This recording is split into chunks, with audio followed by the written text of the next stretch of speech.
Pessoal, o Blog da Cidadania ao meio-dia começa hoje com um assunto que vai render muito ainda. E antes de tudo isso, antes de tudo que há para dizer sobre os novos passos dessa verdadeira guerra política em que está metido o Brasil, e com esse mergulho na alma do Poder Judiciário, do Ministério Público, eu quero notar para vocês como é irônica essa vida, né? Em 2014, Eduardo Guimarães, juntamente com 214 leitores do Blog da Cidadania, interpelei judicialmente o ministro Gilmar Mendes lá no STF. E a gente vê como essa vida é engraçada. Gilmar Mendes está sendo uma voz importante e que traz notícias para a gente. Ontem ele deu uma entrevista ao UOL, uma entrevista extremamente importante, extremamente significativa. Você vai achar essa entrevista, inclusive na íntegra, no Blog da Cidadania, onde o Gilmar Mendes diz coisas que todos precisam dizer, e ele mostra que tem muita gente que pode contribuir muito com o Brasil, mas por compromissos políticos, essas pessoas às vezes ficam do lado errado. Com certeza, tudo que está acontecendo no Brasil tem um dedo de gente como Gilmar Mendes, pessoas que estavam do lado do Gilmar Mendes. Porém, hoje, ele quase que faz um meia-culpa. Vejam bem, eu e você, se está aqui no canal do Blog da Cidadania, continuamos onde estávamos em 2014, em 2010, em 2003, provavelmente em 1989, quando o Lula disputou a presidência pela primeira vez. Quem mudou de lado e está defendendo agora a anulação da Lava Jato e a libertação do Lula é Gilmar Mendes. Ele mudou. Eu interpelei Gilmar Mendes porque, na época, militantes do PT fizeram uma vaquinha para pagar os custos, as multas que os alvos do Mensalão, Genuíno, Dirceu, tiveram, as multas que eles tiveram. Então, petistas de todo o país, e o PT é o partido que mais tem filiados no Brasil, na época, inclusive, era muito mais forte, né? Foi no último ano do primeiro governo Dilma, se cotizaram e levantaram alguns milhões, levantaram uma fortuna, e o Gilmar Mendes disse, na guerra eterna dele contra o PT, na época, que aquilo era lavagem de dinheiro, né?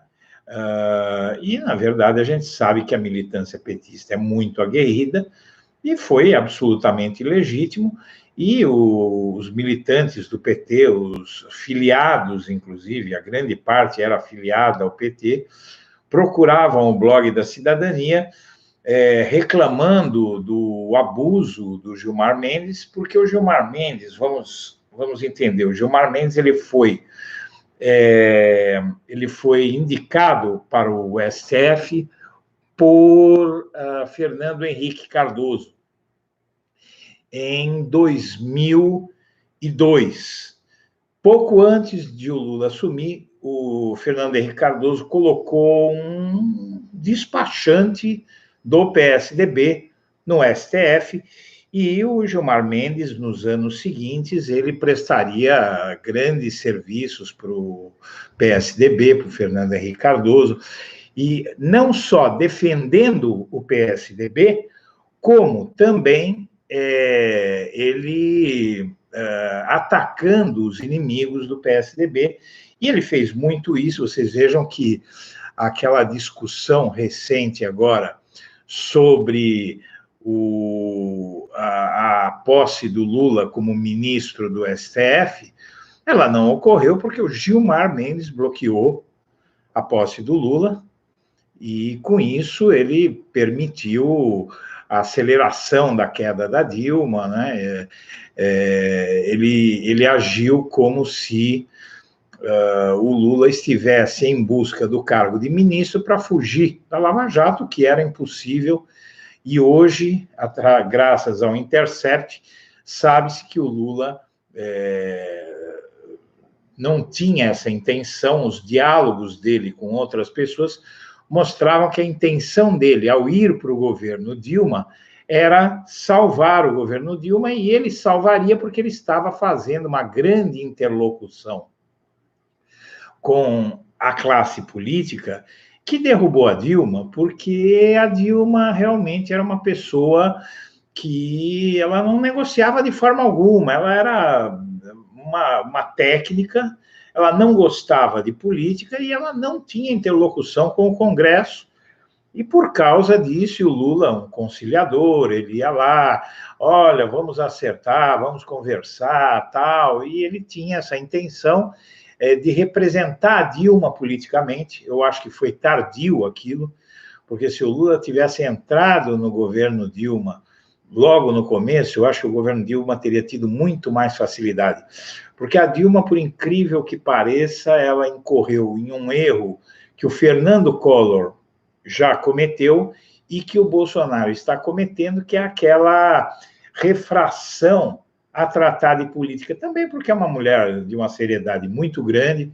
A Dilma Rousseff é uma pessoa muito séria, não que o Lula não seja, mas a Dilma, ela se fecha um pouco para esse debate político, e aquilo a prejudicou muito. Então, sob essas reclamações do público do Blog da Cidadania, eu fiz uma vaquinha no Blog da Cidadania, fiz uma cotização entre os leitores, arrecadamos dinheiro, contratamos um escritório de advocacia e interpelamos o Gilmar Mendes por ele ter dito que antes dos acusados, dos condenados no julgamento do mensalão, era lavagem de dinheiro. E o Gilmar Mendes, ele conseguiu, porque a gente sabe que o STF é absolutamente corporativo, um defende o outro, sempre vai ser assim, e é assim no Ministério Público, é assim no Judiciário. O que a gente tem que entender é que essas corporações, eles sempre pensam o seguinte: o que é que vai acontecer comigo? Eu sou ele amanhã. Tudo bem, o Fux pensa de um jeito, e o Gilmar Mendes e o Lewandowski pensam de outro, né? Porém, quando um é atacado, o outro pensa, olha, se eu ficar calado, concordar ou deixar passar esse ataque ao meu colega do Supremo, significa que o Supremo é frágil, ele pode ser atacado. Então, eles se unem. A mesma coisa o Ministério Público. A grande maioria do Ministério Público, ou todo o Ministério Público, qualquer pessoa racional, não vai poder negar que é uma vergonha, um absurdo que o Dallagnol ele peça dinheiro, não é que ele receba, que ele peça dinheiro a empresas investigadas pela Lava Jato. E ele fez isso. Está lá. Né? Tem os diálogos todos transcritos, ninguém mais nega a autenticidade daqueles diálogos. Então, o Gilmar Mendes, ele falou muito bem em uma entrevista ao UOL ontem. O que ele falou é o seguinte: o que o Dallagnol fez é crime, é corrupção, crime comum de corrupção. Né? Então, a gente ainda tem várias coisas que o Sérgio Moro está fazendo que são consideradas crimes também, inclusive crimes comuns. E eu digo isso porque hoje eu não vim aqui, eu me encontro numa posição irônica, porque inclusive, eu convoquei manifestações com o Gilmar Mendes. Eu botei umas 500 pessoas no MASP, lá por 2009, 2009, 2010, 2009, eu coloquei 500 pessoas lá no MASP, leitores do Blog da Cidadania, para protestar contra o Gilmar Mendes, contra os abusos dele, contra a postura dele de despachante do PSDB, não é, no Supremo. E hoje, ironicamente, nós estamos do mesmo lado. Aliás, hoje nós estamos do mesmo lado até de uma Folha de São Paulo e de uma revista Veja. Até da Globo, no que diz respeito a Bolsonaro, nós estamos do mesmo lado. Não porque a gente queira, mas porque a Globo está batendo todo dia. Todo domingo tem um quadro no Fantástico dedicado a descer a lenha, mas sem dó nem piedade no Bolsonaro. A Veja, a Folha de São Paulo estão descendo a lenha. E, inclusive, a Folha de São Paulo, em alguns momentos, você percebe que eles tratam a libertação do Lula como uma necessidade. Aliás, tem um fato interessante. Hoje, a Folha de São Paulo, na coluna Painel do Leitor, publica uma carta minha, como leitor, que eu queria até ler para vocês aqui. Vejam que a Folha de São Paulo, que eu tinha parado de contribuir como leitor, porque eu era leitor da Folha, e quando começou o julgamento do Mensalão, lá em 2005, eu parei de escrever para a Folha e voltei hoje a escrever no painel do leitor da Folha, e eu escrevi assim: a reportagem Supremo prepara a sequência de julgamentos decisivos para Moro e a Lava Jato, revela a desmoralização internacional do judiciário brasileiro devido, sobretudo, aos abusos de Moro e dos procuradores contra Lula. A redemocratização do Brasil será impossível sem que Lula tenha um julgamento justo. Enquanto os setores pensantes da sociedade se recusarem a reconhecer isso, o Brasil continuará retrocedendo. A injustiça que se faz a um é a ameaça que se faz a todos. Eduardo Guimarães, São Paulo. Essa foi a minha carta, publicada hoje pela Folha de São Paulo, carta de leitor, e eu acho engraçado, porque essa carta jamais seria publicada. Inclusive, eu publicava muitas cartas em colunas de leitores de jornais, antes do Mensalão estourar em 2005, e depois de 2005 a 2019, no dia 16 de setembro, eu nunca mais tinha escrito nada na Folha, até porque eu parei de enviar, porque eu fiz manifestações, convoquei manifestações na frente da Folha, na frente da Globo, pegava os leitores do Blog de São Paulo e ia para frente desses veículos protestar. Então, hoje estamos todos do mesmo lado aí, porque a Folha publicou um editorial esses dias aí, descendo a lenha no Bolsonaro, dizendo que ele quer, que ele é um risco de ditadura no Brasil, de volta da ditadura do Brasil. A ANJ, Associação Nacional dos Jornais, está com um comercial na televisão atacando o Bolsonaro. Bom, eu disse tudo isso por quê? Eu estou dizendo tudo isso pelo seguinte, pessoal.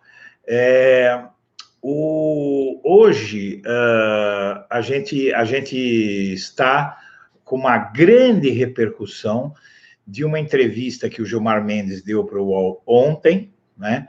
Inclusive que eu comentei na live de ontem, mas ontem o assunto foi um assunto candente, que é o Flávio Dino. Ele lembrou em um tweet que ele divulgou que o Lula já poderia estar solto, e ele, inclusive, ele tem que ser solto em breve, ele tem que ser solto imediatamente. E, aliás, ele já poderia estar sendo solto, ele já faz jus à progressão de regime. O Ministério Público Federal já deu um parecer através da Raquel Dodge, no sentido de que ele tem direito à progressão de pena. Se ele tivesse pedido essa progressão de pena, o Lula já estaria em casa. E é do grande interesse do STF, do Judiciário, que o Lula deixe a prisão, porque isso diminui a pressão, sobretudo internacional, porque essa carta, o que eu comentei nessa carta na Folha, É uma reportagem da própria Folha que mostra que está havendo uma pressão internacional muito grande sobre o STF, e nessa entrevista do Gilmar Mendes, ele fala sobre essa pressão internacional, porque ele tem uma entrevista de 15 minutos em vídeo que saiu na home do UOL ontem, e que está publicado no blog da Cidadania, um podcast. O que é o podcast? Geralmente, muita gente publica o podcast no YouTube, é só o áudio, tem 48 minutos, é só o áudio de pessoas conversando. Então, nesse podcast, que é uma extensão da reportagem curtinha que saiu em vídeo ontem, está já no blog da Cidadania, eu recomendo a todos que leiam, vão à homepage, né, blogdacidadania.com.br, procure ali, que está logo entre as primeiras matérias, o podcast do UOL, com essa fala do Gilmar Mendes, em que ele explica, inclusive, tudo o que está acontecendo no Supremo, e ele diz claramente que o Supremo, nesse podcast, ele diz claramente que o Supremo deve considerar o Moro suspeito para julgar o Lula. Hoje, na Folha de São Paulo, nós temos também a análise de um diretor de redação chamado Leandro Colom, o recado do STF a Moro, cresce a aposta de que a segunda turma votará pela suspeição do ex-juiz no caso do triplex. Basicamente, exclusivamente, o Lula, ele não quer sair da cadeia porque ele está vendo que tudo caminha conforme diz essa matéria da Folha, e disse o Gilmar Mendes nesse podcast estendido, isso não tinha saído ontem, saiu agora de manhã, tá? Recomendo muito quem tiver paciência de ouvir, que ouça, porque ele diz que o Supremo realmente vai considerar o Moro suspeito, a tendência do STF considerar o Moro suspeito, então aí o Lula não precisa deixar o cárcere por uma progressão de pena. Por quê? Qual é a visão do Lula? E eu acho que ele tem razão, tá? A gente pode até não concordar de ele correr o risco de continuar preso, de haver uma segunda condenação contra ele, mas o Lula é um sujeito que tem uma visão da política muito apurada, ele é muito vivo, ele já viu que a condenação pelo TRF4, do caso do sítio de Atibaia, subiu no telhado. O TRF4 está correndo, ou estava correndo, para condenar o Lula rapidamente, para ele não poder pedir a progressão de pena, que já está aí. O Lula já era para estar na rua, tá, pessoal? Ele não saiu porque ele não quis. Falando para vocês, se ele fosse com tudo, já consultei um monte de gente que entende o traçado, ou seja, jurista, que me disseram que se ele fosse para cima, está tudo à disposição dele. Se ele não tivesse saído ainda, ele estaria saindo agora, por esses dias aí. Tá? Só que ele não está fazendo isso porque o Lula é um sujeito que tem dignidade, ele tem uma história, ele preza a história dele, ele tem também a consciência tranquila e ele quer sair graças à suspeição do Moro. O Lula sonha com julgamento, sonha não, porque eu acho que esse sonho dele está muito próximo, tá? E eu vou explicar por quê. Nesse podcast do Gilmar Mendes, é bastante animador, porque ele fala coisas que, na verdade, ele não fala só por ele. É isso que nós precisamos entender. Eu, antes de seguir em frente, como sempre, eu peço a você que acompanha o blog da Cidadania, que se inscreva no nosso canal, curta esse vídeo, compartilhe, porque todo mundo precisa saber dessas informações até para debater. Então, todo mundo que se interessa por política, todo mundo que pensa como a gente, que quer que o Brasil saia desse buraco, tá? Então, se você puder compartilhar aí, eu agradeço e eu acho que o Brasil agradece, porque nós estamos numa guerra de informação e a gente precisa de repercussão, nós não temos os recursos que tem o outro lado para a comunicação, até por isso, a gente pede às pessoas que puderem se tornarem membros do canal, vão ajudar muito o nosso trabalho. Seja como for, pessoal,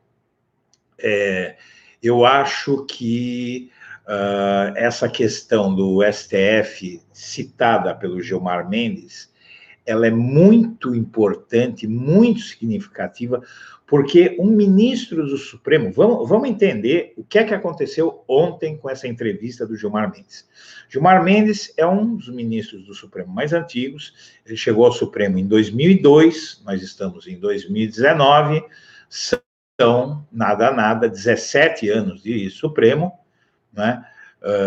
E nesse tempo todo, Gilmar Mendes se tornou uma das vozes mais influentes da casa, usou esse poder todo,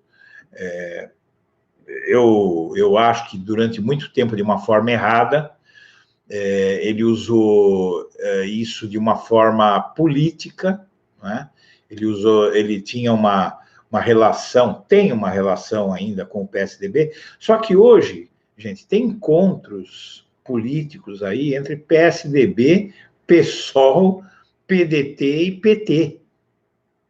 Isso está acontecendo. Algumas dessas reuniões acontecem à luz do dia e outras acontecem de uma forma mais discreta.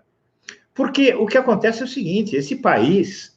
eu ia fazer a live hoje sobre um outro tema, mas eu preferi inserir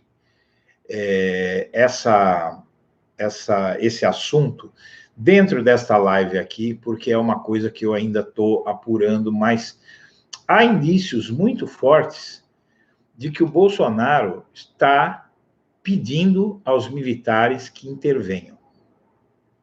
Olha só. Está se falando muito isso, né?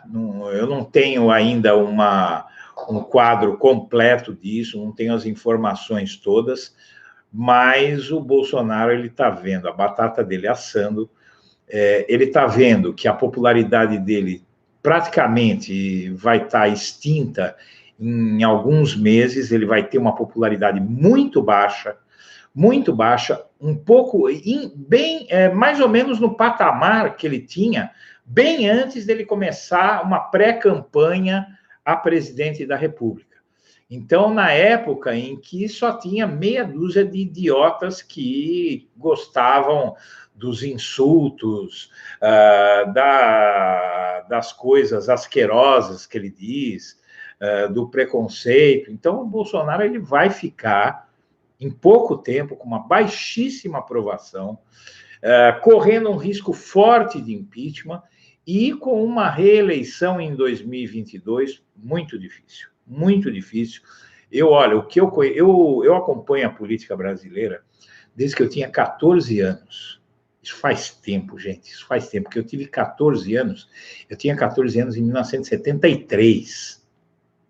1973, no auge da ditadura militar, no auge da repressão, eu comecei a acompanhar, a ler o Estadão todo dia, a parte de política. Tinha dia que eu não lia nada, porque o Estadão, que ajudou a dar o golpe de 64, ele às vezes publicava receita de bolo na página de editoriais, porque o censor da ditadura ia lá e proibia o jornal de dar a sua opinião. Foi isso que eles ganharam e não aprenderam nada, porque eles apoiaram, de alguma maneira, fizeram a situação chegar a um ponto de eleger alguém como o Bolsonaro, e agora esse sujeito, ele está vendo que ele está afundando, e ele está pedindo aos militares uma possível intervenção se a casa dele cair mesmo nas pesquisas, cair de vez. Se houver, porque caindo muito a aprovação dele, a possibilidade de um dos 17 ou 18 crimes de responsabilidade que ele já cometeu se tornar um pedido de impeachment. Se isso acontecer, pessoal, ele está querendo uma garantia dos militares que eles vão intervir, ou fechar o Congresso, ou ameaçar o Congresso, que eles venham para cima da democracia para dizer que a democracia não pode funcionar livremente. Democracia funcionar livremente é as instituições funcionarem normalmente. Se o Congresso entender que tem que fazer um processo de impeachment, o Congresso tem direito. Não do jeito que fez com a Dilma, porque não existia crime de responsabilidade. Aquilo foi aprovado, inventaram alguma coisa. O Congresso aprovou um impeachment, um processo de impeachment, a Câmara, por outras razões, foi um golpe, mas um golpe dado por parlamentares, né? O que eles querem é um golpe clássico de militares chegando lá e, sei lá, fechando o Congresso, ameaçando, e se eles não cumprirem, eles fecham. Tem gente dizendo que o Bolsonaro, inclusive, ele flerta com o adiamento das eleições de 2022. Então, porém, a boa notícia é que grande parte dos militares está achando que não vale a pena fazer isso. E aí a gente vai ter que ver, né, qual é a moeda de troca do Bolsonaro. Eu acho que ele não tem muitas, ele tá queimando os seus cartuchos muito rapidamente, ele insiste em coisas que produzem, vocês vejam, ele tem uma reprovação ao filho dele virar embaixador de 70%, e ele insiste nisso. Aí ele fala em Borduna, aí o filho dele fala que pelas vias democráticas não dá para mudar o país. O que acontece? Por que é que alguém toma uma medida com um repúdio tão grande como esse, tornar o filho caçula, o 03, né? Não é o caçula, é o terceiro filho dele, embaixador nos Estados Unidos, sendo que 70% rejeitam? Porque ele não está preocupado com a aprovação dele, porque ele tem planos de governar à revelia da vontade do povo. Então, isso é um negócio sério.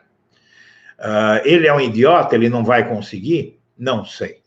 Aí não me perguntem, porque eu não sei que cartas ele tem na manga. Mas quem planeja voltar a pedir o voto popular daqui a 3 anos, não vai tomar uma medida para desagradar 70% das pessoas. E todas as medidas que o Bolsonaro está tomando, gente, elas afrontam o interesse, o desejo da maioria da sociedade, porque vai prejudicar a grande maioria. A vida vai ficar ruim para todo mundo. Como é que ele vai disputar a reeleição? Como é que ele fala em disputar a reeleição? Só se ele realmente for bem mais idiota do que a gente acha que ele é, né?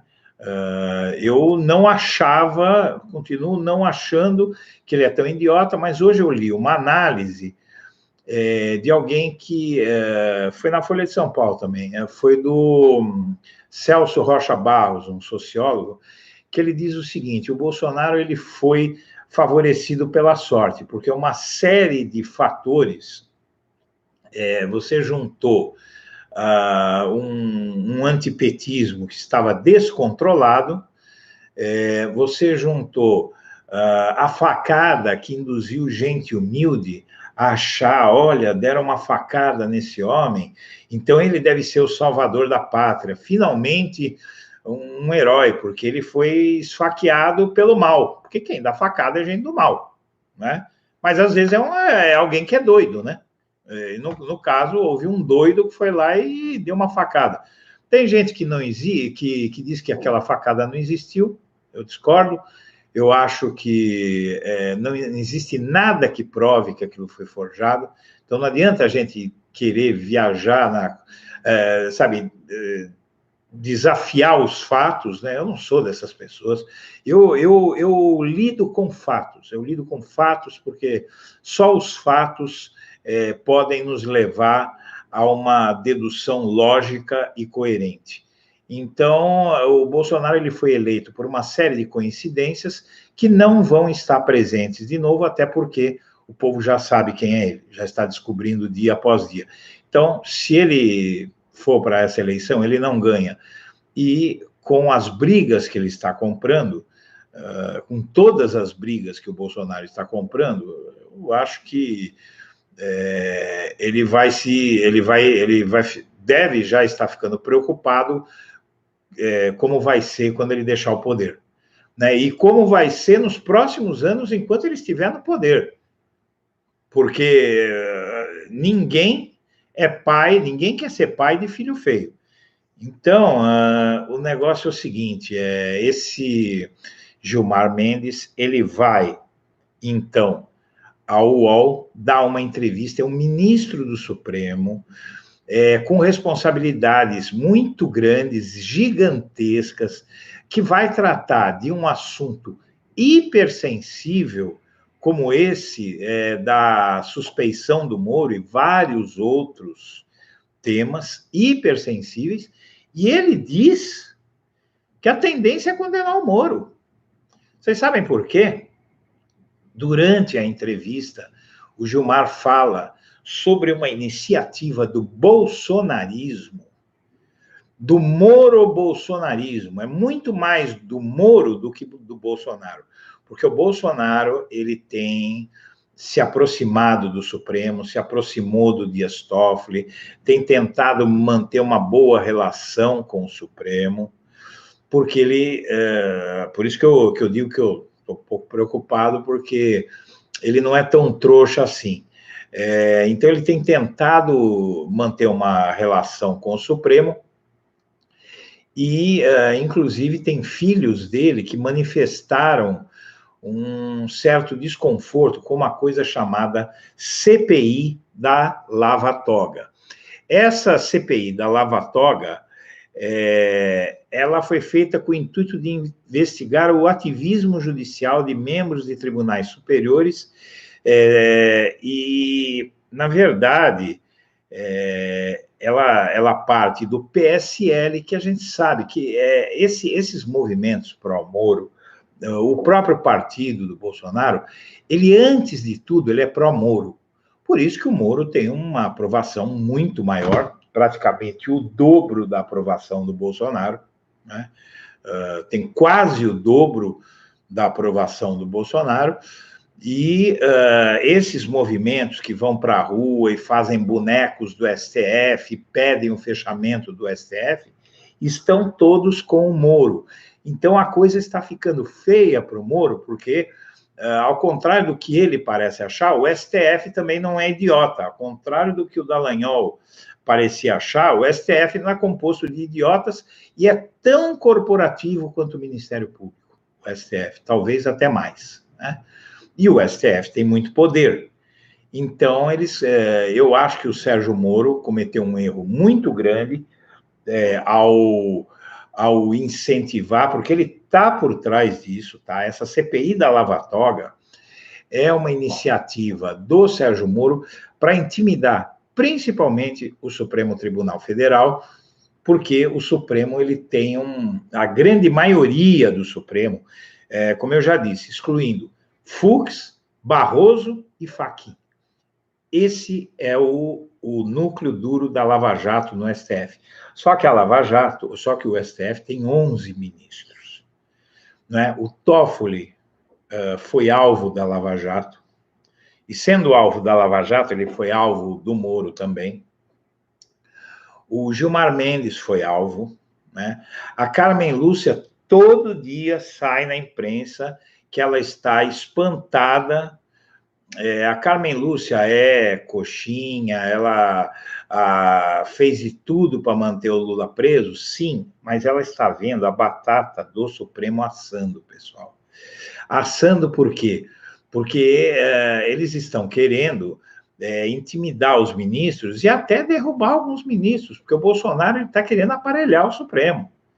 Ele está aparelhando a Procuradoria-Geral da República, ele está aparelhando a Polícia Federal, ele está aparelhando a Receita, ele está aparelhando o COAF, por que ele não vai querer aparelhar o Supremo se ele tem direito de indicar ministros do Supremo?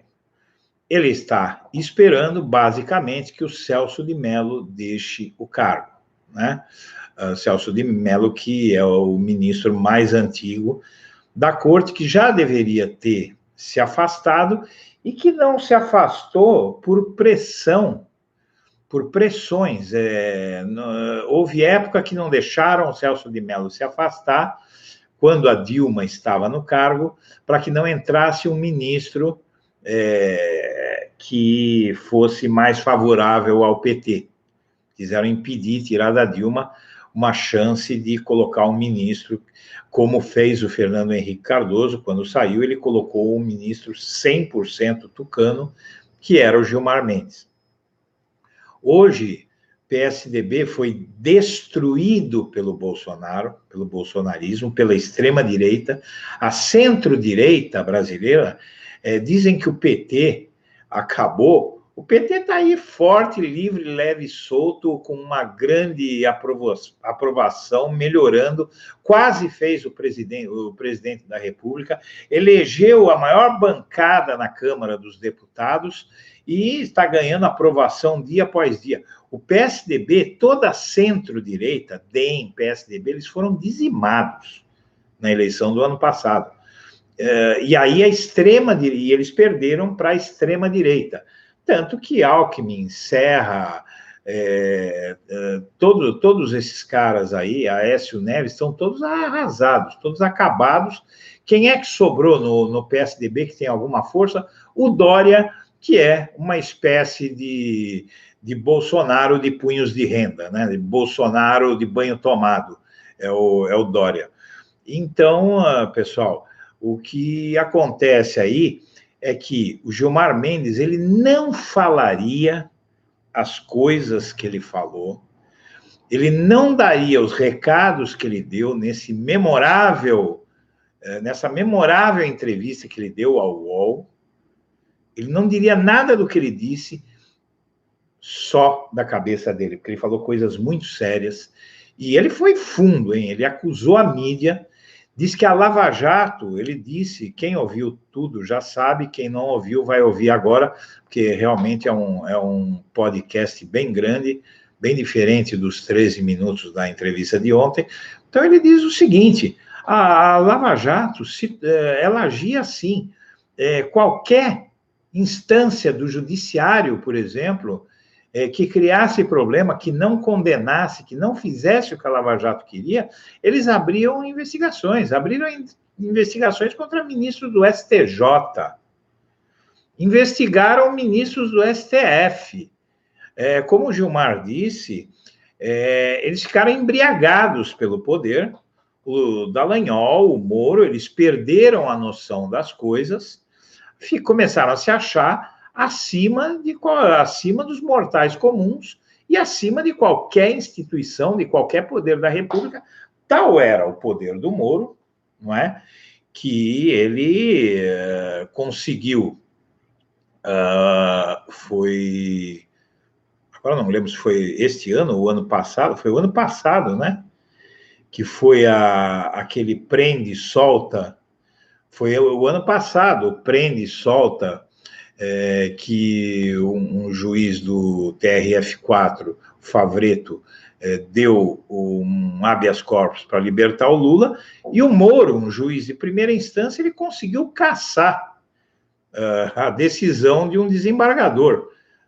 Então, a gente tem que admirar mesmo o tamanho dessa força, desse poder que a Lava Jato adquiriu, e então o Moro, segundo o Gilmar Mendes, vai ser considerado suspeito, e o Dallagnol também, ele insinua isso claramente, várias vezes, que o STF está tomando medidas contra o Dallagnol, vai tomar medidas contra o Sérgio Moro, contra a Lava Jato, e que vão beneficiar diretamente, isso está sendo dito por todos esses analistas aí, inclusive pelo Gilmar Mendes, vai beneficiar diretamente o Lula. Então, o Lula, que já poderia estar ou em casa, ou próximo, na antevéspera aí de ir para casa, ele já poderia estar nessa condição. Até agora, ele não pediu a progressão de pena, não pediu o regime semiaberto.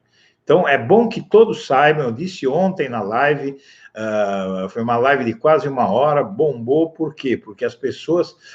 tem muita gente que fica aí dizendo, o Lula está preso, babaca. Você que é babaca que fala uma coisa dessas, porque o Lula já podia estar na rua, ou está para sair.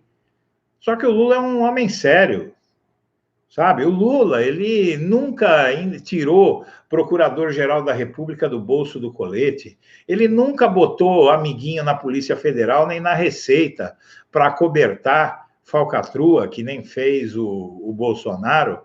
Quem é corrupto, quem é bandido, é quem faz o que o Bolsonaro fez, de colocar um procurador-geral da República, tirar do bolso do colete, inventar um procurador-geral da República. O Lula sabe o que ele fazia? Que eu acho até que foi um erro, tá?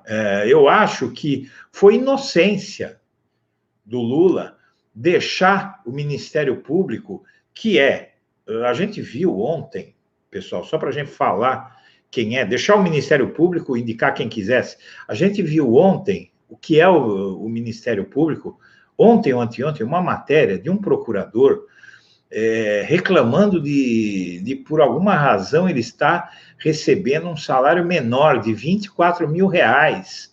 Chamou de miserê, porque o olerite dele, com uma série de coisas que ele conseguia lá, o sujeito ganhava 99 mil reais.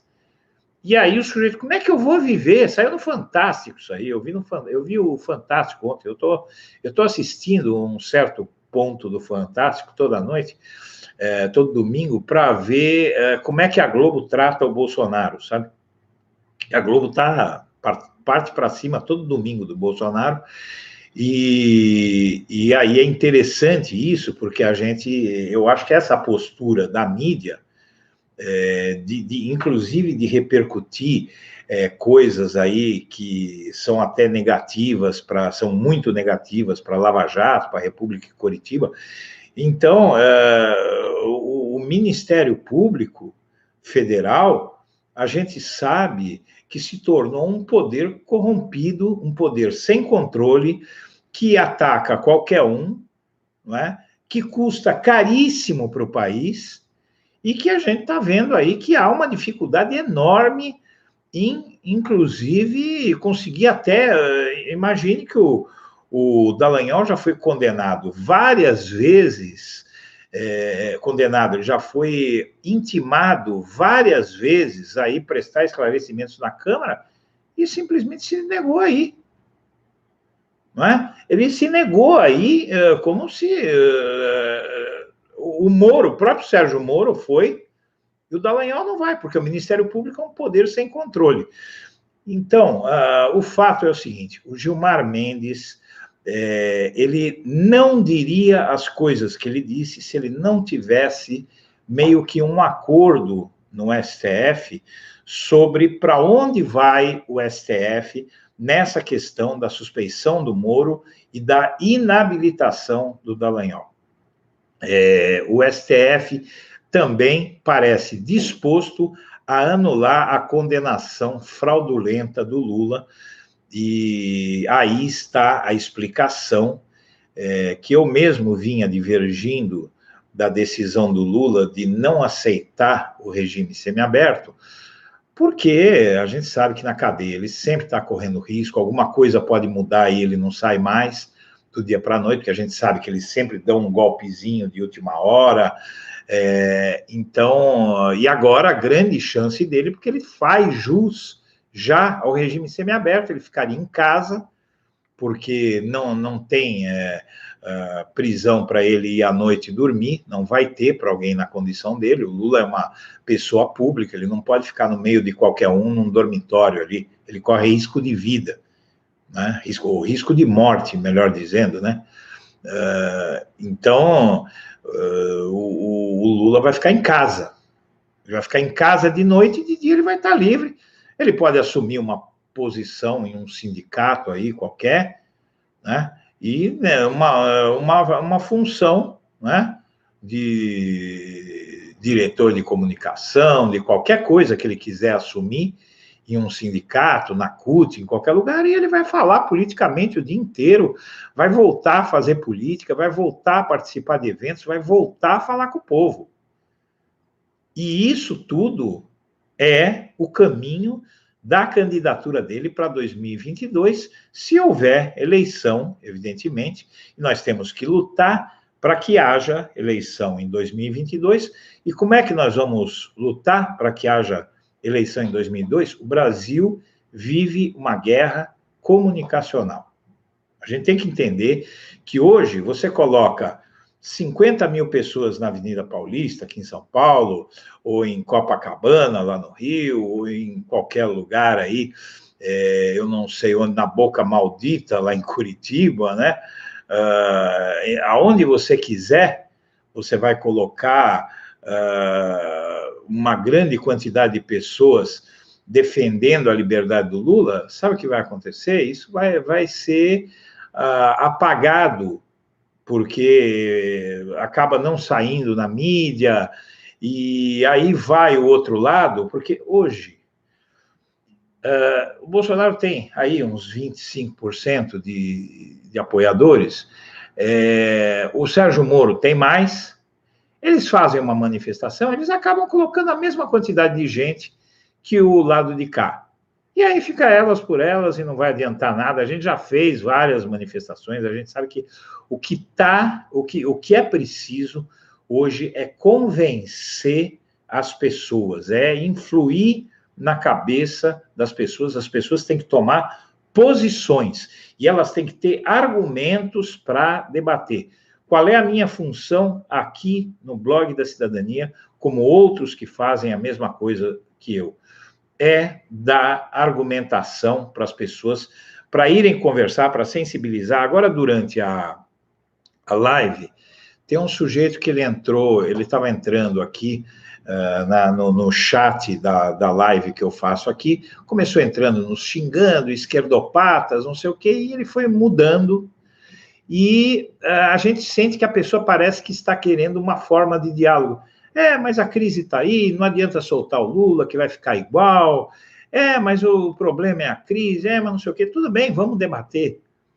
Oxalá fosse possível argumentar com os bolsonaristas e chamar essas pessoas à razão, pedirem para que elas analisem como é que está o Brasil, pedir para que essas pessoas analisem o que o Bolsonaro prometeu e o que ele está fazendo, e mais do que isso, pedir que analisem friamente esse processo contra o Lula, que tem tantas evidências de que foi um processo fraudulento. Então, para essas pessoas aí, que já começam a usar a cabeça um pouco, já começam a pensar um pouco, porque qualquer um que pense vai ver que o Brasil está numa rota muito perigosa, uma rota que, inclusive, economicamente, as coisas estão indo muito mal, está todo mundo empobrecendo, todo mundo generalizadamente, né? Não há perspectiva de melhora na economia, e não vai ter melhora porque agora vocês estão vendo, há uma guerra política na direita, é uma guerra fratricida, eles estão se matando pelo poder. Por quê? É pela divisão. Vocês já viram que as quadrilhas, quando vão dividir o produto do roubo, um quer matar o outro? É o que está acontecendo no bolsonarismo. Eles estão com tudo na mão para dividir aquele butim, né, que é o produto do roubo, e um quer mais que o outro, um quer mais poder que o outro, e eles estão brigando entre eles. Isso aconteceu, olha, pessoal, guardadas as devidas proporções, isso aconteceu com a esquerda. A esquerda conseguiu uma hegemonia tão grande no Brasil, governou por 14 anos, que começou a brigar entre si furiosamente.